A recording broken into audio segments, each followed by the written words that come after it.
Hello, and welcome to Harmony Beyond Music. What is Harmony Beyond Music? Well, it's a series of podcasts and concerts exploring 300 years of classical music and the ways in which music has intersected with the world beyond the notes. The first concert in the series takes place on the 8th of December at the World Heartbeat Embassy Gardens in Nine Elms in South London.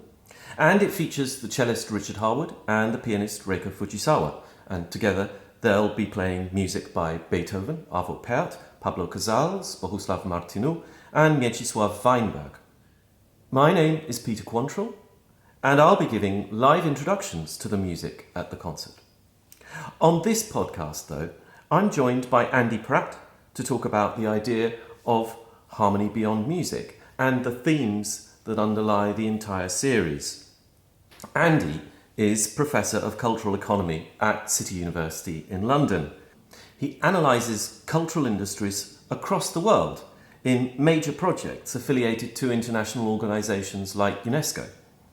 It's a real privilege to be discussing cultural histories with him and how music has been a social force, a means to express oppression, protest, control, freedom, much more. So, Andy, hello. Hi, thanks very much. Nice for having me. I guess what I'm going to be contributing is the sense of the beyond the music and trying to complement what you have been talking about with more of the social and political context or understanding of music. And let us think about those issues beyond the notes on the stave and think about the way in which we have understood music, the way that society helps us think about music as well. So maybe we should be unpacking the title, Harmony Beyond Music, because as a writer on music, then when I think of the term harmony, I use it all the time to mean music where you can hear more than one note at a time. A chord. A chord could be very simple. It could be made of just 2 or 3 notes, but it could also be much more complex than that. And likewise, it could be consonant where all the notes agree with each other according to prearranged rules of harmony. Or it could be hugely dissonant, clashing. Mm-hmm. And I guess I felt when we were coming up with the title of Harmony Beyond Music that I felt that this would be an effective way of making an analogy between music and social forces. So can you explain what you think harmony means? Yeah, I think that analogy works well, but obviously it's nuanced in different ways when we talk about the social world. So in one sense, it is about voices. In the same way, it's about whether it's an individual voice or whether you've got multiple voices, and as you say, harmony is about whether people agree or disagree and the degrees of disagreement that are involved in there, which is what we see in the world of politics more generally, but just in terms of the social realm.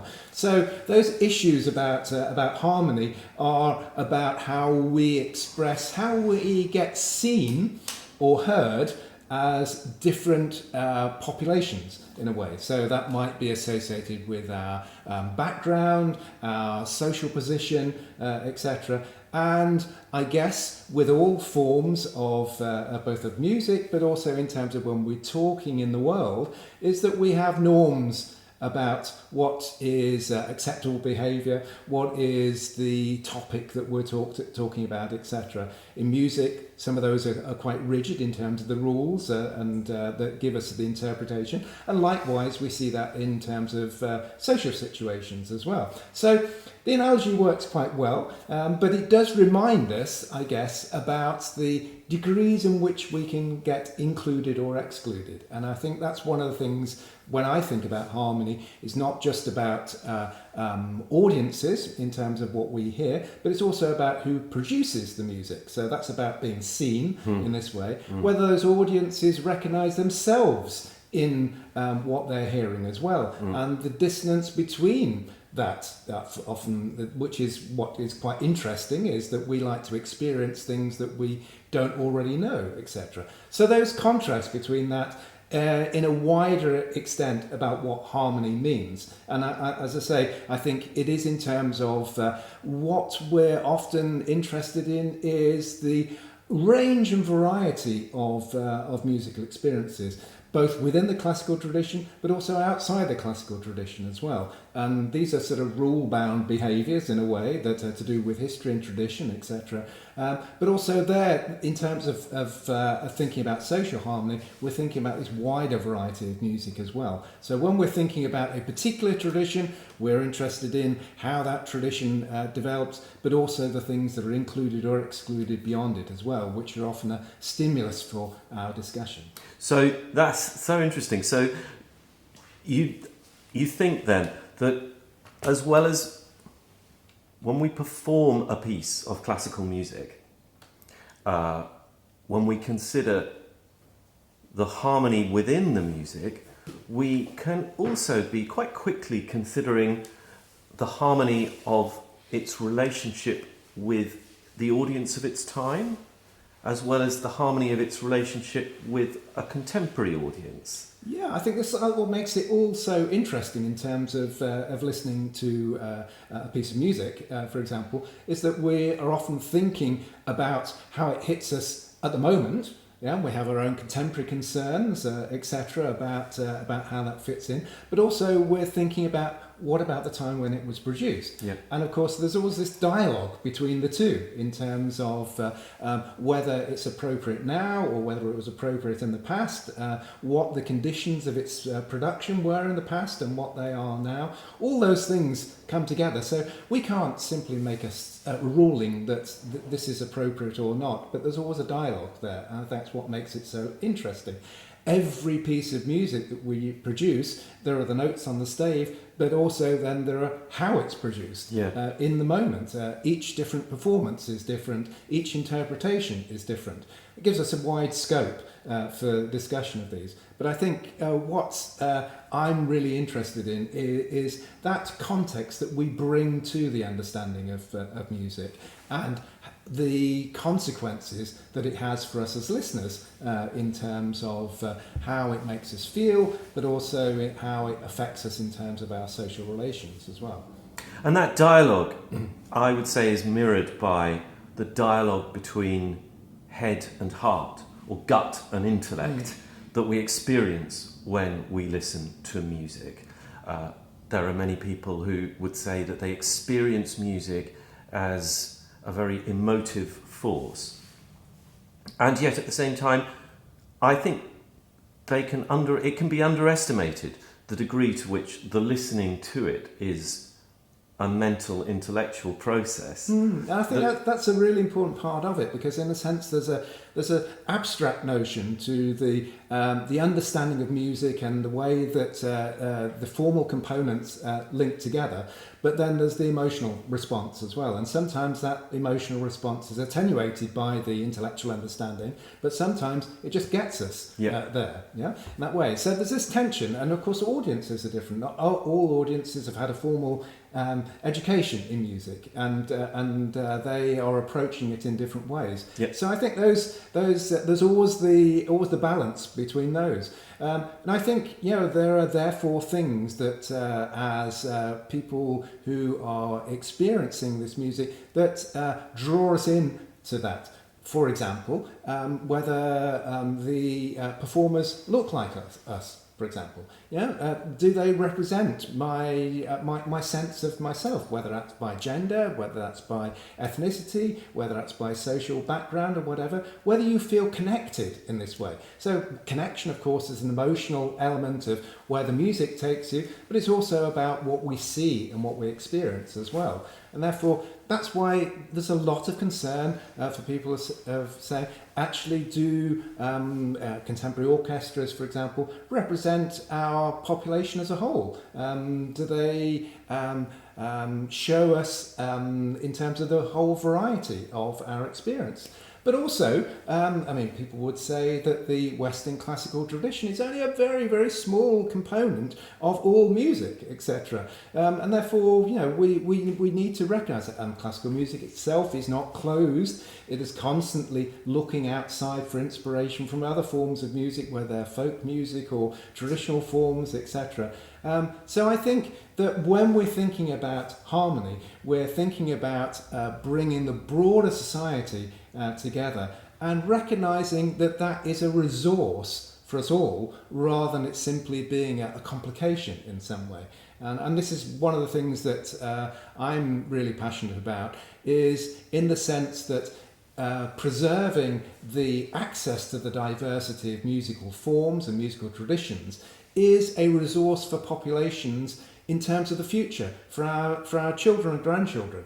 If we don't preserve that variety, then we have lost, and sometimes formally lost altogether, certain forms of expression. And that is a human resource. It's part of our inheritance as a world, is that we need to hang on to these things. And therefore, whatever traditions they are, they're really important, because they're things that we can rediscover in the future. They're part of this constant sort of fulfillment of our aspirations for expression of ourselves as being human beings.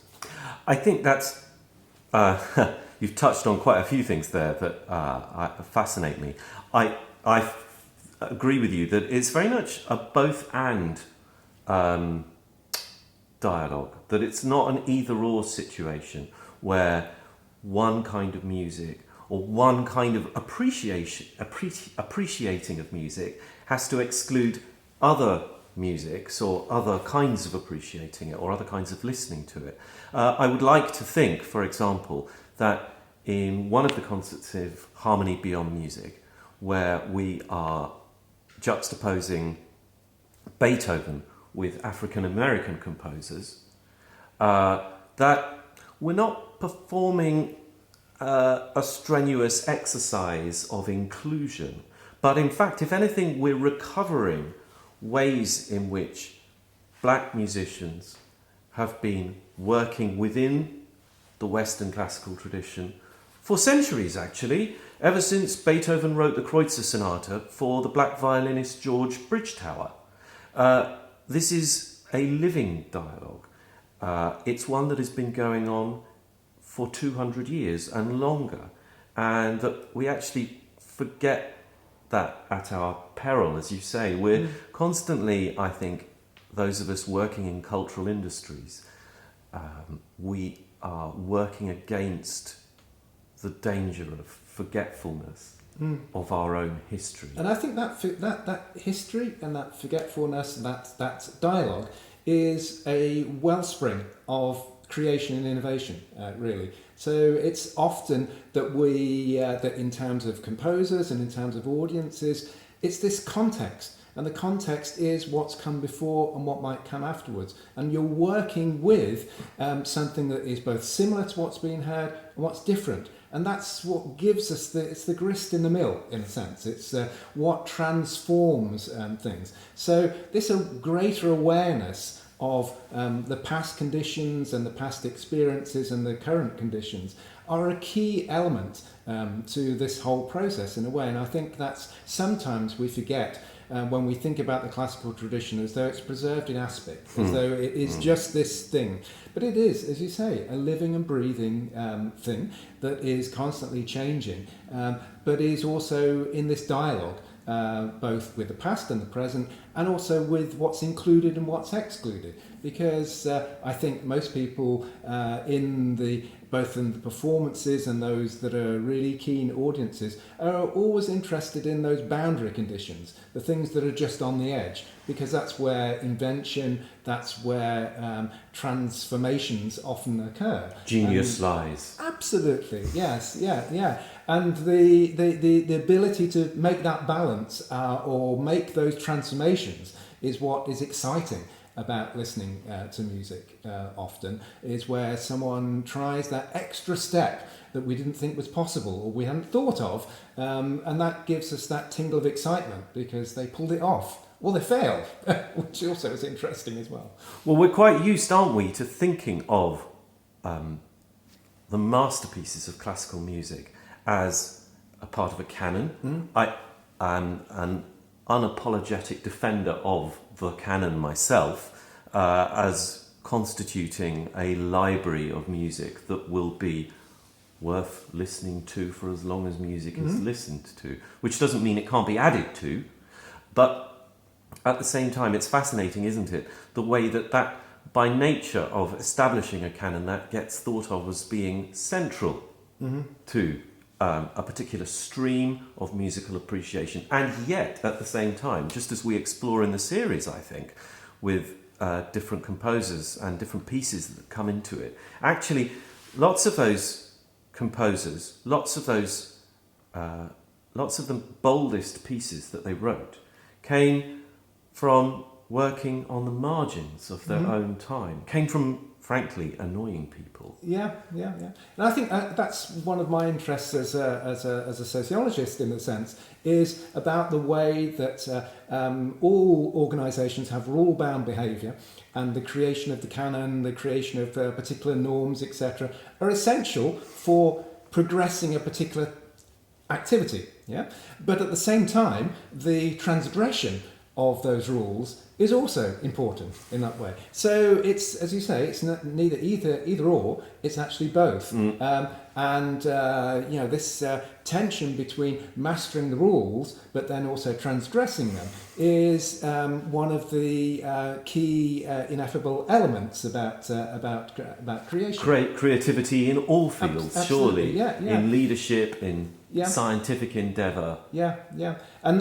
So this issue about I think we shouldn't get over prescriptive about harmony, and as you would know, in a musical sense as well, there are different interpretations of what harmony is as well. So. Well, that's it, and I would like to think that what we're going to do in the series is, to a degree, challenge the idea that can be quite commonplace that harmony does in itself mean agreement. People, don't they, tend to talk about being harmonious as meaning everyone in accord with each other. But actually, a fruitful harmony often includes wrong notes as well as right ones, doesn't it? Yeah, and I think in a social setting as well. I mean, this is the exactly the same. Is that there's never any one singular agreement, but it is about creating new admixtures of different points of view and creating, in a sense, new harmonies. And in this sense, that is part of a social creation. Is that we find new ways to live with one another. And that is a new harmony. And that is, for me, the great thing about the human condition is that we're able to do that. Otherwise, we wouldn't have a very long life. So, Andy, we should at least touch on some of the topics that Harmony Beyond Music will actually be covering during the course of 7 concerts. I've talked a bit about black musicians, African American composers mixed up with Beethoven. So I think racial harmony is going to be one of the central themes. Absolutely, yeah. I think gender as well is another, and particularly women's participation and role in music as well. I think this was another significant topic that we're going to cover as well. Well, we've certainly got lots of good music by women composers from Germany, from the UK, from France, and not just 19th century composers and not just 20th century composers. But I think that was one of the points of coming up with Harmony Beyond Music, that we didn't simply create unified themes, but we created a harmony between these themes. Yeah. So that sometimes we have black 19th century composers or even 18th century composers talking to women composers and male composers from the 19th century and into the 20th century. Yeah. And I like to think that with, for example, our first concert, Voices of Protest, we've focused on inevitably perhaps the degree to which composers write music in a time of strife when they feel that they have to protest against injustice. But they can be doing that, after all, on both sides of the divide, can't they? Yeah, absolutely, and I think this is just another example of the way that musicians are part of society. So they have to respond to the pressures and tensions both in their own lives but also in society as a whole. And so I think the way in which they choose to respond to both their own life experiences but those of other people as well is a key part of this. And protest is a key element about the way that people voice change. And again, we talked earlier about the way that people are seen as part of themselves and as part of society, and therefore protest is also part of this, about whether it's possible to challenge the orthodoxy or not, and how that challenge is brought in. And often in musical terms, that's really, really interesting in the way that these are woven in. They're not just a label that's added in terms of a protest, but they're working through the music itself in terms of the way that it's composed, as well as the message that is conveying as well. And in one sense, one of the concerts that I'm most looking forward to in the series is one that we've called Outsiders, precisely because it embodies, I think, some of the personalities involved. Beethoven, Satie, Nielsen, and the Danish composer Ruud Langor. And all of these people were in many ways standing to one side of the society that they were writing music in. And yet at the same time, they were all well-known figures within that society. And I think it's also... And there was a tension between them. This represents this creative tension between speaking from the outside and speaking from the inside, and the balance between those, and also working on the outside of tradition and the inside of traditions. As we said before, this is where change occurs. If you simply stayed within a tradition and within its boundaries, things will get awfully staid and boring after a while, because people are just repeating the same things. And therefore the importance of change, the importance of history, etc., is what gives the vibrancy to the continuity of the classical tradition, and the recognition that it is only one tradition amongst many. Well, on that note, Andy, thank you very much. I think that's all we've got time for today. And thank you to everyone watching and listening. If you want to get in touch, you can find me on X, Twitter as it was, at Peter Quantrill. And if you want to support the work of Mainland Music Foundation, you can do that by going to mainlandmusicfoundation.com, where you'll find all the details of the concerts in Harmony Beyond Music, and I hope that we see you at one of them. We'll be producing more podcasts as the series unfolds, but for now, this is Peter Quantrill and Andy Pratt saying goodbye and thanks for watching.